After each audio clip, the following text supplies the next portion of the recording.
जो रिश्ते दिलों में पला करते हैं, जो रिश्ते दिलों में पला करते हैं, वही जिंदगी भर चला करते हैं, वरना आँखों को पसंद आने वाले रिश्ते तो रोज बदला करते हैं।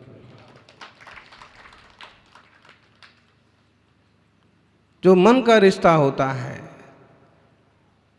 विश्वास और श्रद्धा का रिश्ता होता है, वो बरसों बरस और जीवन भर चलता है। लेकिन जो केवल आंखों का रिश्ता, आंखों की पसंद का रिश्ता होता है, वो बहुत समय तक नहीं चलता। चाहे वह देव शास्त्र गुरु से रिश्ता हो और चाहे वह संसार संबंधी रिश्ता हो। जो गुरुदेव सन्मति सागर जी को समर्पित लोग हैं, भी सेवा तो हर साधु की करते हैं, लेकिन आज भी गुरु के रूप में सन्मति सागर जी आचार्य श्री को विराजमान रखते हैं, उनकी भक्ति करते हैं, उनको अर्घ चढ़ाते हैं। जिन्हें तीर्थंकर भगवान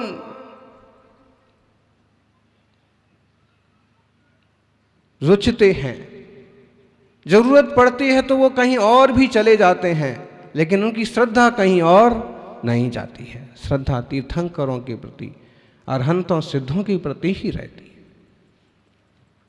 देवशास्त्र गुरु से जो अपना श्रद्धा का, विश्वास का, आस्था का रिश्ता है,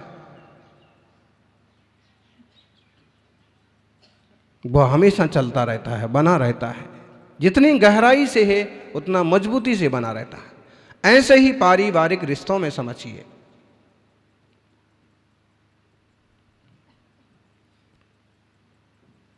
जितना गहराई से आत्मीयता के साथ विवेकपूर्ण रिश्ता है, उतना ही ज़्यादा अच्छे से और उतने ही लंबे टाइम तक चलता है। श्रावकाचार में 7 परम स्थान की बात आती है। एक दिन किसी ने प्रश्न किया था कि जब विवाह होता है, शादी होती है, तो 7 चक्कर क्यों लगाते हैं? और अक्सर कर उसमें भी 6 में आगे लड़की होती है और 7वें में। ये एक बहुत प्राचीन व्यवस्था है। सप्त परम स्थान की बात आती है शास्त्रों में, महापुराण में भी। सप्त परम स्थान: सज्जातित्व, सदगृहस्थ, सुरेंद्रता, इंद्रत्व, पारिव्राज्य, कैवल्य, पारमहर्षत दशा और मोक्ष निर्वाण। यही है संभवतः।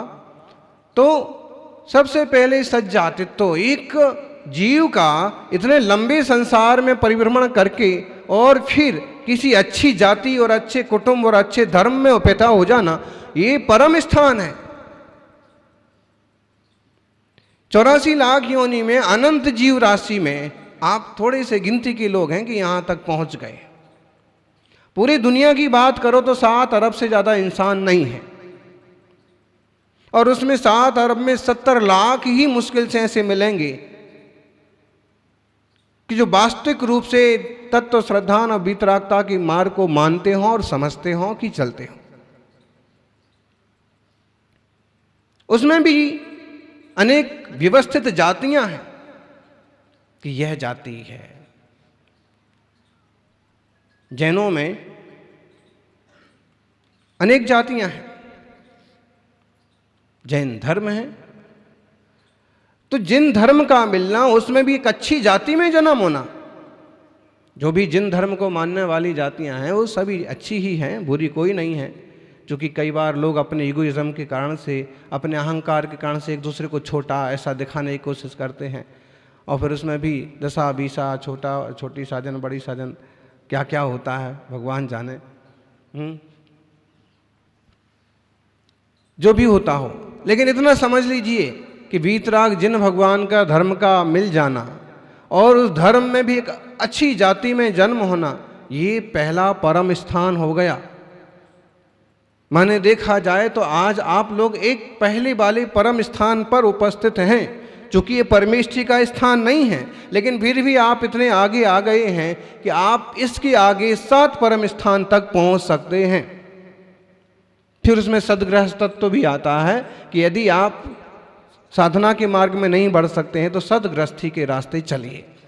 तो ये सदगृह 7 परम स्थान के कारण से वो 7 चक्कर लगाए जाते हैं।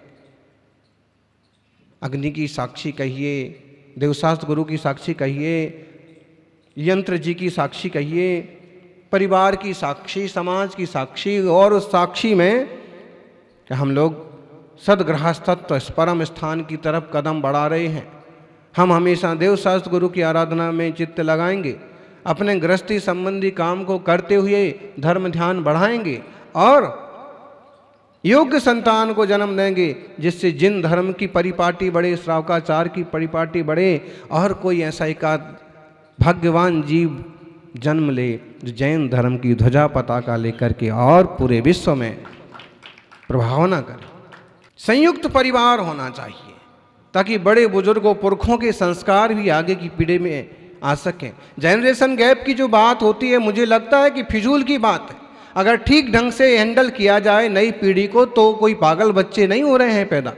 वो भी समझते हैं आखिर की प्राचीन चीज़ें कितनी महत्वपूर्ण हैं। बड़े बुजुर्गों के जो सिद्धांत या रूढ़ियाँ हैं उनमें भी कितना दम है। मिल करके जुड़ करके रहने में ही लाभ है। गुरुदेव तपस्वी सम्राट एक कहानी सुनाते थे, बड़ी सीधी सी कहानी है और आप लोगों के ध्यान में भी आई होगी, कहो आप में से किसी ने उनके मुंह से भी सुनी होगी। एक परिवार था, 7 बेटे थे, 4 बेटे थे और 4 बेटे धीरे धीरे करके, पिताजी अच्छे प्रसिद्ध थे, संपन्न थे, सबके विवाह हो गए, चारों बेटे के विवाह हो गए। लेकिन सबकी अपनी अपनी पसंद होती है। जैसे आप समाज में देखिए तो कुछ लोगों की अपनी पसंद अलग ढंग की होती है, किसी लोगों की अपनी अलग पसंद होती है, किन्हीं की पूजा पद्धति अलग ढंग से होती है, किन्हीं की पूजा पद्धति में थोड़ा डिफरेंस होता है, किसी मान्यता में हो, एक ही परिवार में है लेकिन उनको एक दादा बाबा उनकी आस्था तपस्वी सम्राट के प्रति पूरी जुड़ी हुई है। नई पीढ़ी वाला उपस्थित मुनि संघ आचार्य श्री के प्रति समर्पित है। तो ये सब कुछ संभव है। परिवार में 4 बेटे थे, चारों में सबसे बड़े के ऊपर ही लगभग समझिए सभी जिम्मेदारी थी। बड़े होते हैं तो बड़े के ऊपर जिम्मेदारी होती, छोटों को जिम्मेदारी देते हैं तो छोटे भी सक्सेस हो जाते हैं। चारों की शादी हो गई, विवाह हो गया।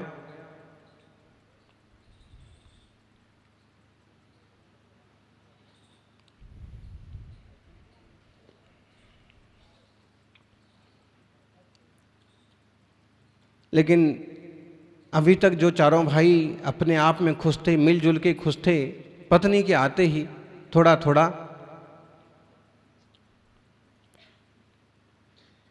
कोई एक ऐसी स्त्री आती है, बहू आती है कि टूटे हुए परिवार को भी जोड़ देती है।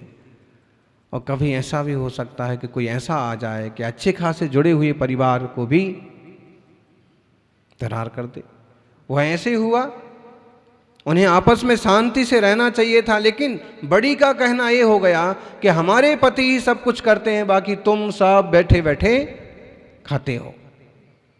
दूसरी भी अपने ढंग से जवाब देती कि नहीं, ऐसा थोड़ी ना है, सबका अपना भाग्य अपना पुण्य। बात बढ़ गई और यहां तक पहुंच गई कि अब चारों भाइयों को अलग अलग कर दिया जाए, सबको अलग अलग व्यवस्था दे दी जाए।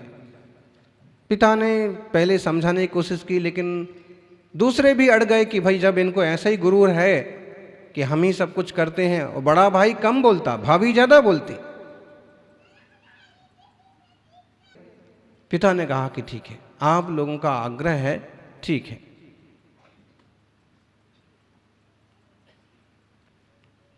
लेकिन ऐसा करना क्यों चाहते?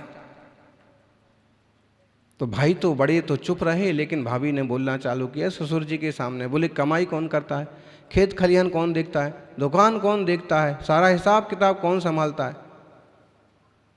जवाब एक ही था, बड़े भाई ही। जब पता है कि बड़े भाई ही करते हैं, दूसरे क्या करते हैं?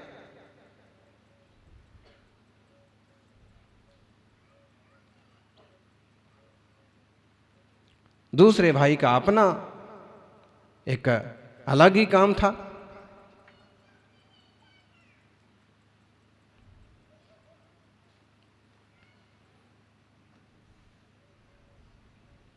उसकी रुचि थी थोड़ा खेलने में भी, उसमें भी कभी ताश पत्ती जुआ हो जाए तो वो भी चलता था,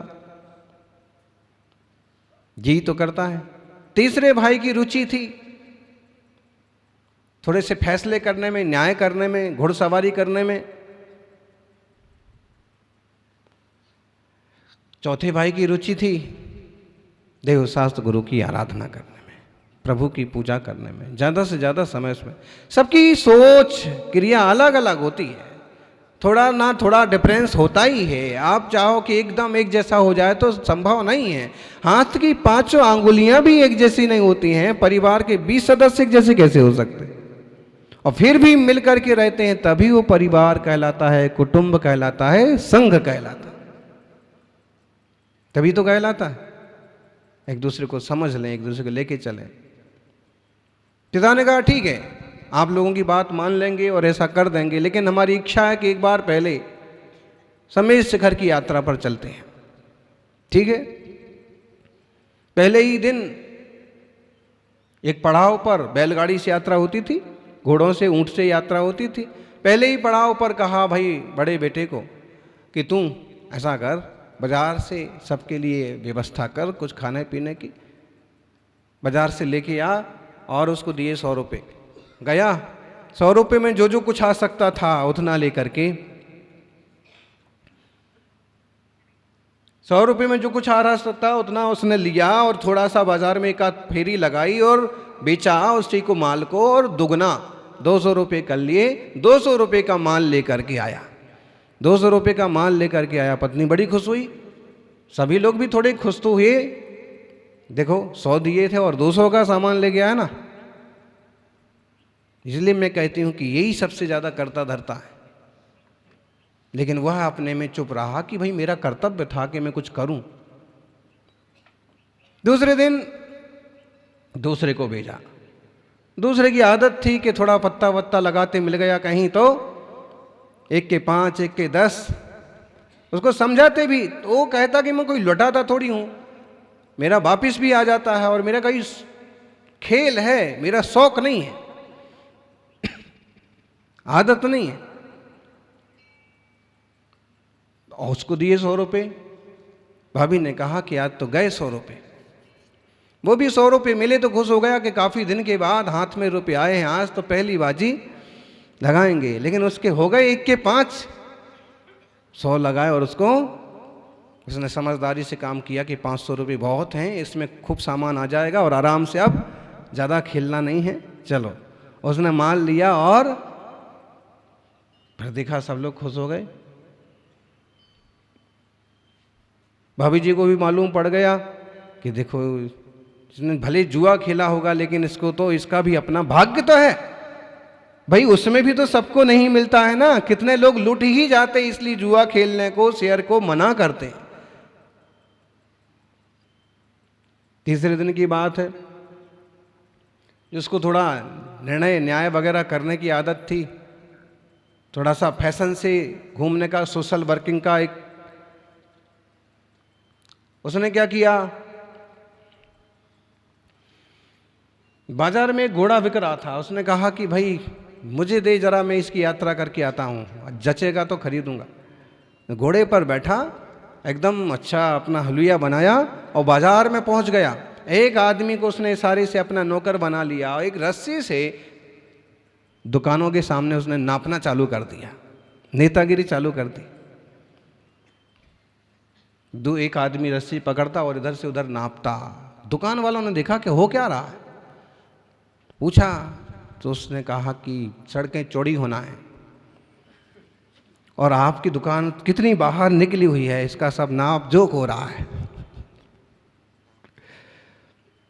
कई सारे दुकानदार सोने चांदी वाले, उन्होंने कहा यार अपनी बढ़िया अपना बोर्ड लगा हुआ है ज्वेलर्स का, और अगर एक टूट फूट होएगी, जब होएगी तब होगी, अभी हाल तो इसको अपन नापने तोलने को मना किया भाई, यहाँ मत नापो, ये तुम मेरी तरफ से 500 रुपये रख ले, ये इसमें कोई खामी नहीं है, ऐसा रिकॉर्ड बना दे। और ऐसे 500-500 करके तो उसकी जेब में 5000 हो गए। उसने भी अपनी रस्सी समेटी, घोड़े वाले को दिए 100-200 रुपये और अपना सब सामान लेके पहुंच गया। देखा कि कल वाले से, परसों वाले से भी ये तो ज़्यादा, इसका भी अपना अपना एक सोच है, अपनी थिंकिंग है, अपना पैसा बनाने का तरीका है, जो कि ये ठग का काम नहीं करता है, लेकिन इसने अपना दिमाग लगाया, पैसा कमाया। सज्जनों, चौथे की बारी आई, उसको 100 रुपये मिले। उसने विचार किया कि कितने दिन, 5-7 दिन हो गए पूजा ही नहीं करने को मिली, आज सबसे पहले द्रव्य खरीदेंगे। द्रव्य सामग्री खरीदी और मालूम किया जिनालय कहाँ है। बड़े सारे सुंदर मंदिर में पहुंचा, भगवान जिनेंद्र की प्रतिमा देख करके प्रसन्न हो गया और उसने अष्ट द्रव्य से पूजा विस्तार दी। 100 रुपये की सामग्री में दोनों पति पत्नी ऐसे मस्त हो गए पूजा करने में, यानी ख्याल ही नहीं रहा कितना बच गया। और वहाँ क्या हुआ कि जब देखा मंदिर के देवताओं ने कि भाई ये तो शाम होने को आ गई, वहाँ सब भूख के मारे परेशान हैं, तो देवताओं की अपनी विक्रिया होती है। एक बैलगाड़ी में ढेर सारा सामान, अब तक का सबसे ज़्यादा माल लाद करके और पहुँच गया।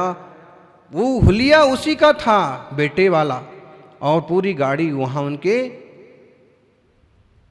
डेरे पर खाली कर दी। देवता, गाड़ी सब गायब।